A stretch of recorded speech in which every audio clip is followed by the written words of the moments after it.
Hola, arrancamos con este vídeo dedicado a la introducción de Hadoop. En la década de 1970, los adelantos tecnológicos como la creación del transistor electrónico coincidieron o dieron lugar a avances en los campos del software. En esta década se definieron los pilares de las bases de datos relacionales de la mano de Edgar Code. Con las bases de datos funcionando, los programadores pudieron desentenderse de esa parte de la gestión de datos y enfocarse más a la lógica del programa, dando lugar a software del tipo ERP. Este tipo de software es usado en las empresas para llevar un control de todos sus procesos productivos y administrativos. Un ejemplo de empresa líder en este tipo de software es la alemana SAP, que pone el nombre a uno de los programas de gestión empresarial más conocidos del mundo. La década de 1990 también requiere una mención especial. En este momento nacen lo que hoy llamamos páginas web de la mano de Tim Berners-Lee. El crecimiento en el número de servidores y páginas web alojados en ellos es exponencial, tanto que nacen los directorios de páginas web como Yahoo, donde podemos dejar el enlace de nuestra página en la sección que consideremos adecuada. A finales de la década nacen los buscadores como Google. Su novedad reside en que tiene un motor, una araña, que recorre la web de enlace en enlace indexando la información que hay en cada página. Esta tecnología les permite no solo tener la dirección de la página, sino que permite también recorrer y contar el número de enlaces a otras páginas o recorrer y contar el número de palabras que tiene. De esta manera, Google puede ofrecer al usuario un conjunto de resultados ordenado por las web en las que más veces aparece cierta palabra.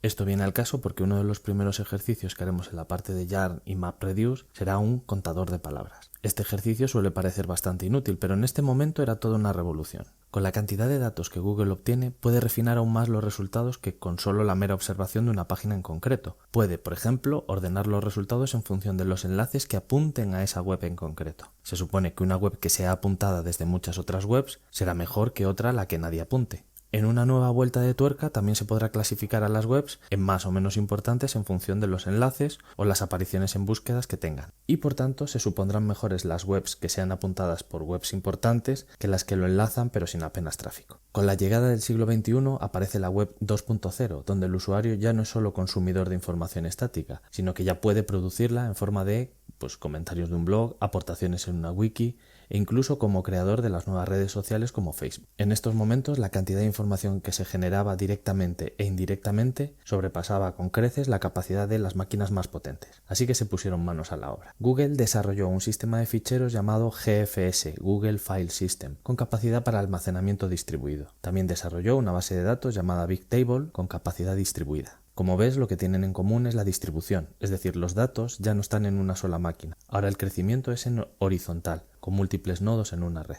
A principio de la década del 2000, Google libera en papers la teoría de su solución. Otras empresas que estaban trabajando en soluciones de este tipo, como Yahoo y su proyecto Nudge, recogen estas ideas y las empiezan a implementar. Algunos ingenieros acaban creando y liberando una rama del proyecto de Yahoo que llamarán Hadoop.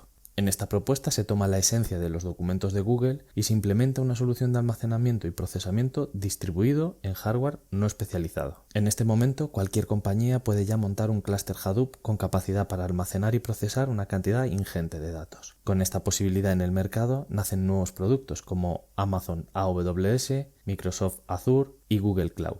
También nacen algunas distribuciones Linux enfocadas al Big Data como Cloudera, Hortonworks y MapR. Cada distribución tenía sus características. Por ejemplo, MapR está más centrada en el almacenamiento de datos y la tolerancia a fallos. Hortonworks estaba centrada en solo proyectos de código abierto, mientras que Cloudera tenía un enfoque contrario y ofrecía herramientas gratuitas pero con soporte de pago. Hablo en pasado porque desde hace un par de años Cloudera absorbió a Hortonworks y ahora parece que ya no es sencillo disponer de una distribución abierta y gratuita que contenga las herramientas de la suite Hadoop. En principio no pasa nada porque la inmensa mayoría de las herramientas, en realidad todas menos las propietarias de las distribuciones que acabamos de comentar, están disponibles desde los repositorios de la Fundación Apache. Cualquiera puede descargarlos. El problema es que la tendencia del mercado no es la de crear y mantener clústeres con Hadoop, sino a usarlos. Y para ello suelen preferir el servicio de alquiler de los que ya tienen creados Google, Microsoft y especialmente Amazon. Tal vez por esto las herramientas disponibles de Hadoop en Apache tienen cada vez menos mantenimiento y encontramos algunas que no han sido actualizadas desde el 2016. Como nota curiosa, por ejemplo, cuando instalemos algunas de estas herramientas nos va a llamar la atención sus dependencias a versiones de Java tan antiguas como la 8. En cualquier caso, Hadoop es la herramienta adecuada para introducirnos en el mundo de Big Data y conocer las posibilidades que nos ofrece sin tener que preocuparnos por los costes. Será después cuando podamos pasar a una versión de pago en la que sabremos qué herramientas utilizar y cómo configurarlas para resolver el problema que tengamos entre manos. En Big Data, los datos no se pueden almacenar en una sola máquina y por tanto es necesario distribuirlo. En sí mismo no es un problema, ya que existía desde hace tiempo la tecnología de almacenamiento distribuido necesario que lo permitía. El nuevo problema vino de la mano del procesamiento, y es que pasar todos los datos a través del embudo del procesamiento en un solo ordenador volvía todos los cálculos extremadamente lentos e ineficientes. La solución pasaba por procesar los datos en el mismo nodo en el que se guardaba. Con esta idea nace Hadoop en su primera versión. En esta versión solo teníamos dos capas, HDFS para el almacenamiento y MapReduce para el procesamiento. La idea era buena, pero solo funcionaba bien cuando los trabajos eran bastante secuenciales y no había que competir por recursos. Cuando varias tareas se lanzaban a la vez, se encontraban con los nodos ya congestionados atendiendo a otras tareas. En la versión 2 de Hadoop se introdujo una nueva capa llamada YARN, encargada de la gestión y asignación de los recursos del clúster. Ahora se puede aprovechar la capacidad de replicación que proporciona la capa HDFS para que YARN balancee la carga de trabajo entre los nodos y permita acoger nuevas tareas en nodos que tengan recursos disponibles. La última versión, la 3 de Hadoop, más que incluir nuevas capas, viene con soluciones a los problemas de bajo nivel que aparecían en versiones anteriores. De esta manera se actualizan muchas herramientas a la versión 11 de Java, se mejora la API de HDFS, se incluye un servidor DNS para mejoras en la gestión y la comunicación de los nodos del clúster y algunas otras herramientas. En esta unidad de introducción tocaremos las capas de Hadoop, HDFS y YARN de una manera puramente conceptual. En HDFS tendremos dos tipos de nodos. Por un lado tendremos los nodos DataNode, que serán los encargados de almacenar datos en forma de bloques de tamaño fijo. Cuantos más y mejores datanodes tenga nuestro clúster, más capacidad de almacenamiento tendremos. Por otro lado, tendremos un único NameNode, que actúa como una especie de tabla de ficheros, y su misión es distribuir los datos en bloques que asignará a los NameNodes para su almacenamiento. El NameNode llevará cuenta de la replicación de los bloques enviando copias iguales a distintos nodos. Ojo, el NameNode puede suponer un cuello de botella, puesto que será el que actúa de servidor consultado para la mayoría de las acciones solicitadas por los clientes. La manera de aliviar esta sobrecarga es convertirlo en un punto de información para los clientes, es decir, cuando un cliente quiere hacer una lectura, consultará al NameNode la ubicación de los bloques que necesita. El NameNode le devolverá las direcciones de los datanodes que contienen los bloques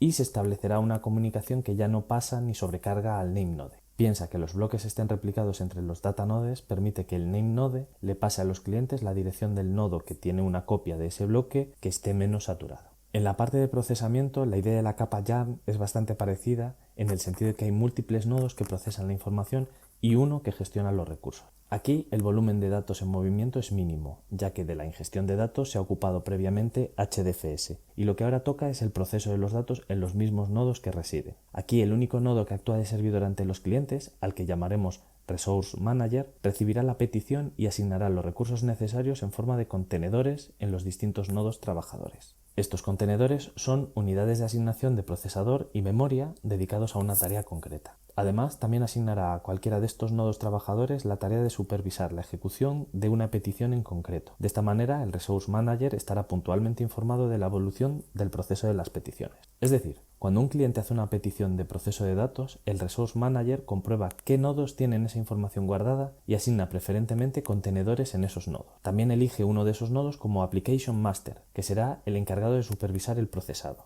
El criterio para elegir uno u otro para desempeñar este papel puede ser la combinación de uno o varios, como por ejemplo la carga de recursos o la ubicación física en el mismo rack que la mayoría de los nodos. El Application Master informa de la evolución del procesamiento y al acabar informa al Resource Manager para liberar los contenedores y que los recursos vuelvan a estar disponibles para otras tareas. La idea que hay debajo de esta distribución en el procesamiento se llama MapReduce y consiste en dividir tareas largas en porciones más pequeñas que se puedan dividir y posteriormente volver a unir. No todos los problemas se pueden distribuir, pero para aquellos que sí, la velocidad aumenta tanto que problemas que se consideraban imposibles de resolver se puedan hacer en cuestión de minutos. Por poner un ejemplo, el descifrado de un mensaje mediante fuerza bruta requiere ir probando combinaciones hasta encontrar la adecuada. Este problema es fácilmente distribuible, ya que cada nodo puede hacer intentos con una parte del diccionario usado o con algún subconjunto de las combinaciones posibles. Otros problemas, como contar las apariciones de cada palabra en un conjunto grande de datos, también es fácilmente distribuible. Se puede contar el número de apariciones de cada palabra en el subconjunto de datos de ese nodo. A este proceso le llamaremos map. Después podemos sumar los iguales de todos los nodos en el proceso que llamaremos reduce. De esta manera obtendremos el total. Pensemos que si este proceso lo hubiéramos tenido que hacer de manera secuencial en un solo ordenador, tardaríamos muchísimo más. Puede parecer que contar las apariciones de palabras en un texto no justifique esta tecnología, pero no debemos perder el foco de cuándo y por qué nació. Recuerda que el buscador de Google ordena los resultados según sus criterios y que en su día fue revolucionario que fuera capaz de presentarte en los primeros puestos aquellas páginas en las que más veces se repetía la cadena que buscabas. Para ello necesitaban algún sistema que ofreciera resultados en menos de un segundo. Ni había ni hay máquina capaz de atender todas las peticiones que recibe Google y que para cada una realice esta búsqueda en la inmensa cantidad de datos que tiene almacenado. Solo MapReduce cumplía con los requisitos. En cuanto al punto de vista hardware, la solución adoptada por Hadoop se basa en lo que conocemos como commodity hardware. En esta definición se incluyen aquellos equipos que no son especializados como los que tienen los grandes supercomputadores. Equipos domésticos podrían conformar perfectamente un clúster de Hadoop, pero está claro que cuanta más y mejor memoria, más y mejor procesador, más y mejor disco, pues funcionará mejor el clúster.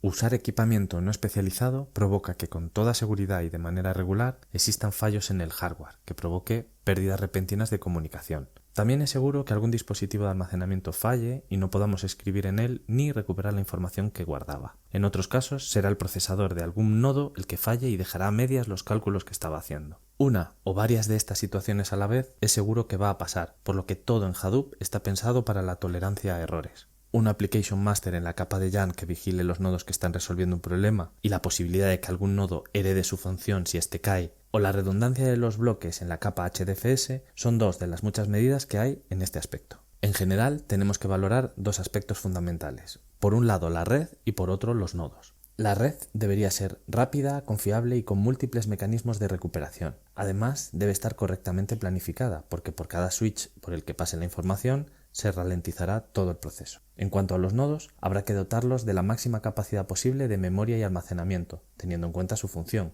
Por ejemplo, el nameNode de la capa HDFS es el punto único donde se almacena la ubicación de los bloques. Aunque en la versión 3 de Hadoop ya está previsto un nameNode secundario e incluso uno de backup, sería buena idea dotar a este principal de algún mecanismo de respaldo o replicación, pues como por ejemplo algún sistema de write en el almacenamiento. En este tipo de nodos ganaremos mucha velocidad si conseguimos que la tabla de bloques trabaje fundamentalmente en memoria y minimice los accesos al disco, así que dotarlo de una cantidad extra de RAM parece buena idea. En los datanodes, por ejemplo, no tiene sentido desperdiciar recursos en un RAID, puesto que el propio HDFS tiene incluida una replicación de al menos 3 copias por defecto. Así pues, la gestión de un clúster Hadoop tiene una importante labor en la parte de sistemas. Hay que afinar la configuración de la red y los nodos, así como organizar un plan de mantenimiento regular de toda la infraestructura. Hadoop soluciona los nuevos problemas del Big Data, pero aún arrastra algunas carencias importantes, como la gestión de archivos pequeños, la seguridad y permisos de los usuarios con acceso y especialmente las incompatibilidades entre herramientas que componen el ecosistema de Hadoop, porque al ser proyectos de la Fundación Apache, todos tienen libertad para evolucionar autónomamente sin tener en cuenta a otros proyectos. En las siguientes unidades profundizaremos sobre HDFS, YARN y algunas de las más importantes herramientas del entorno Hadoop relacionadas con Big Data.